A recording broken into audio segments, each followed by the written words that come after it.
இன்னைக்கு வந்து இந்த லாஸ்ட் 5 இயர்ஸில் ஸ்டாலின் சார் வந்து என்னென்ன திட்டங்கள்லாம் பண்ணியிருந்தாரு அப்படிங்கிறது வந்து ப்ரீஃபாக சொன்னாங்க.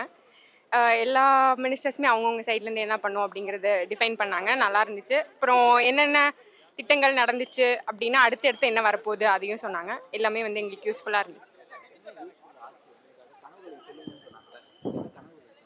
இங்கே வந்துட்டு நான் முதல்வன் திட்டம் வந்து சொல்லியிருந்தாங்க. அது ரொம்ப ஸ்டூடெண்ட்ஸ்க்கு யூஸ்ஃபுல்லாக இருந்துச்சு.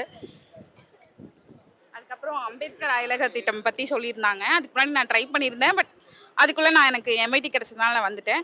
பட் அதுக்கப்புறம் நான் பிஹெச்டி பண்ணுறேன். இல்லை அதை தாண்டி பண்ணும்போது இந்த திட்டம் எனக்கு கண்டிப்பாக உதவும். நானும் வந்து எங்கள் அப்பா ஒரு கூலி வேலை செஞ்சவர் தான். ஆனால் நானும் விமானம் ஏறி பறந்து நானும் வெளிநாட்டில் போய் படிக்கிறதுக்கான உதவிகளை இந்த ஆட்சி செஞ்சுக்கிட்டு இருக்கு. தொடர்ந்து இந்த ஆட்சி தான் நீடிக்கணும் அப்படின்னு நினைக்கிறேன். கண்டிப்பா அது மற்ற இதுல நடக்கக்கூடிய பாலிடிக்ஸ் தானே தவிர மற்றபடி இல்லை. என்னோட பர்சனல் இதுல இந்த ஆட்சி ரொம்ப நல்லபடியா போயிட்டு இருக்கு. இதுவே தொடரணும்னு நினைக்கிறேன். கண்டிப்பா 2026லயும் MK ஸ்டாலின் அவர்கள் தான் வந்து திரும்பவும் முதல்வராக வரணும்னு ஆசைப்படுறேன். கனவுகள் மெய்ப்படட்டும்ங்கிற மாதிரி ஒரு மீட்டிங்கு. இப்போ என்ன அவர் பண்ணியிருக்காரு இந்த 5 வருஷத்துல, இதுக்கப்புறம் அவர் 5 வருஷத்துல என்ன பண்ண போறாருங்கிற பத்தி வந்து டிஸ்பிளே பண்ற ஈவெண்ட் இது. இப்போ இந்த ஈவெண்ட்லோட அவுட்கம் வந்து என்னன்னு பாத்தீங்கன்னா, நெக்ஸ்ட் 5 இயர்ஸ்க்கு அவர் என்ன பண்ண போறாருன்னு சிங்கிள் மீட்டிங்ல ஸ்டாலின் ஸ்டேட்மெண்ட் சொல்லி தெளிவாக சொல்லிட்டாரு. ஸோ ரொம்ப ரஷ் பண்ண வேண்டிய அவசியமே இல்லை. நெக்ஸ்ட்டு வந்து டிஎம்கே தான். எல்லாருமே இப்போ படிக்கிறோம், நம்ம இல்லை வந்து வேலைக்கு போகிறோம், எங்கேயுமே வந்து நம்ம பிடிச்சது வந்து நம்ம பண்ண மாட்டேங்கிறோம். ஸோ பிடிச்சது பண்ணாலும் வந்து சில பேர் வந்து நம்மளை தவறாக தான் பேச போகிறாங்க. ஸோ மற்றவங்க பேசுகிறத விட்டுட்டு நம்ம வந்து நம்மளோட வேலையை கரெக்டாக பார்த்தாலே நம்ம வந்து நல்ல நிலைமையில் இருப்போங்கிறதுக்கான உதாரணம் தான் வந்து ஸ்டாலின் சார் அவர்.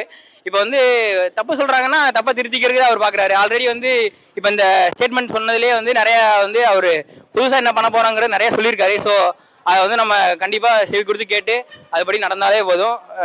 நம்ம வந்து நம்ம வாழ்க்கை வந்து மேம்படும்.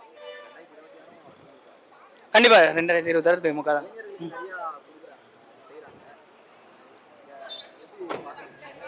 இளைஞர்களுக்கு நிறைய செய்கிறாங்கிறது போது இப்போ வந்து நிறைய திட்டங்கள் இருக்குது ஆல்ரெடி.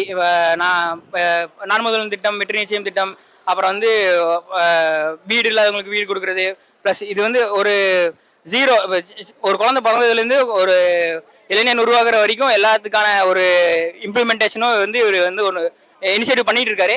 இந்த இனிஷியேட்டிவ்ல நம்ம எடுத்துக்க வேண்டியது என்னன்னா, நல்லது மட்டும் எடுத்துக்கிட்டு கெட்டதை விட்டுணுங்கிறது தான் என்னோட கருத்து.